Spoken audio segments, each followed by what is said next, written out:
Well friends, here is problem number 43 and the given question is, yes, this is the given question. They have given 3 figures and the figures contain some numbers and we have to find the relationship between those numbers. And in this question we have to find this missing number using the surrounded numbers. To find the relationship between the center number and the surrounded numbers, they have given 2 figures.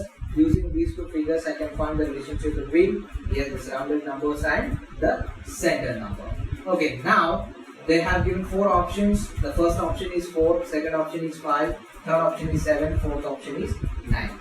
So to solve such type of problems, yes, you need right idea at right time. If you get right idea at right time, definitely you are going to get right answer. To get the right answer, yes, you have to solve more number of problems and then you have to watch our videos on YouTube channel. The YouTube channel name is Student Choice Program. You can just type this Student Choice Program in Google search box and then you will get different results. Among the results, you are going to find Student Choice Program. Just click on that, you will move to our YouTube channel.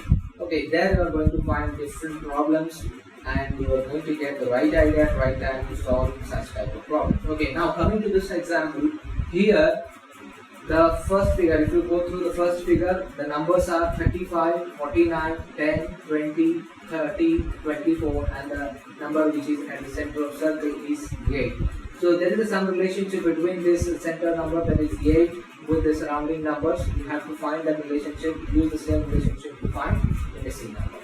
So for this problem, the relationship is, yes, the relationship is sum of the differences of face-to-face numbers divided by 6. This is the relation, that is sum of the differences of face-to-face numbers divided by 6. That means you have to add all the differences obtained by face-to-face numbers. Face-to-face numbers means this 24, 10. If you take the difference between 24 and 10, you are going to get, yes, you are going to get 14.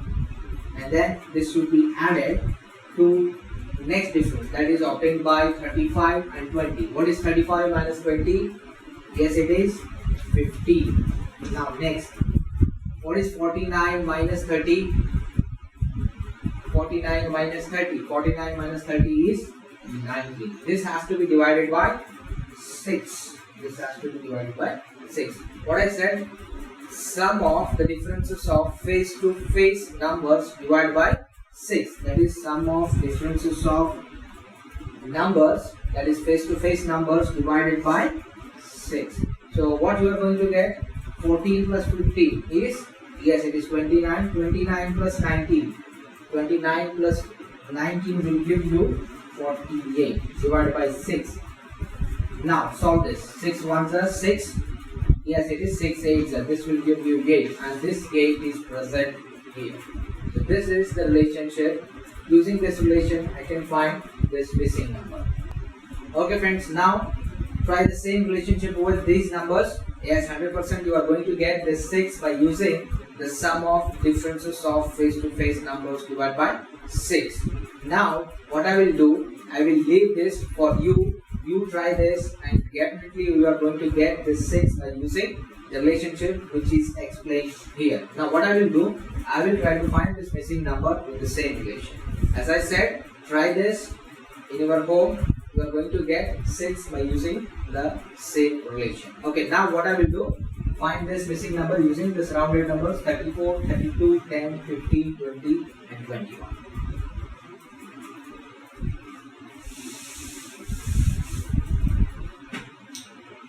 Okay, now take the difference between the face-to-face numbers. Here 34 minus 15. What is 34 minus 15? Yes, it is. Yes, it is 90. 34 minus 15 will give you 90. Plus 21 minus 10. 21 minus 10. That is 11. The difference between 21 and 10 is 11. Now next, moving to next numbers, that is 32 and 20. What is 32 minus 20? 32 minus 20 will give you, yes, is 12. Now this should be divided by 6. Solve this. You are going to get 19 plus 11 is nothing but, yes, it is 30. 30 plus 12 is 30 plus 12. 30 plus 12 is 42. 42 by 6. So 42 by 6. If you solve this, 6 ones are 6. 6? Yes, 6 sevens are. So this will give you 7. So the missing number will be 7. Now next step is you have to cross check the given options. Whichever option has got 7, that will be the right option. First option is 4. Yes, it is wrong. Second is 5, which is also wrong. Third is 7, which is also not wrong. It is the right option. Yes, this is how we solve this example. What we did, the relationship between the outside numbers to the inside number is sum of the differences of face-to-face numbers divided by 6. As I said, try this in your home. You are going to get the 6 by using the relationship that I said. Okay friends, now I will move to next problem.